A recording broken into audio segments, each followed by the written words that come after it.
Քանի որ այս իշխանության որ ասում է բառադի ղեկավարը չի կարողանում ոչ մի ձևի հակաճառի իր շեֆին, դրա համար մենք ունենք շատ լուրջ խնդիրներ բոլոր սահմանամերձ շրջաներում։ Քանի որ հայտարարվել է, որ 300,000 ադրբեջանցիներ գալու են ապրեն Հայաստանում, ինքը նույնիսկ անցած շաբաթ երևի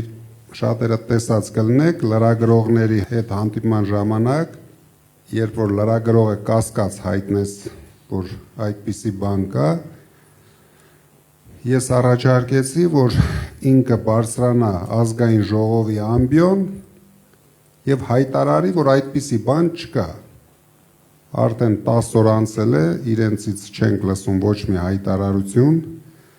քանի որ իրոք այդպիսի բան կա, ինքը ունի վախեր,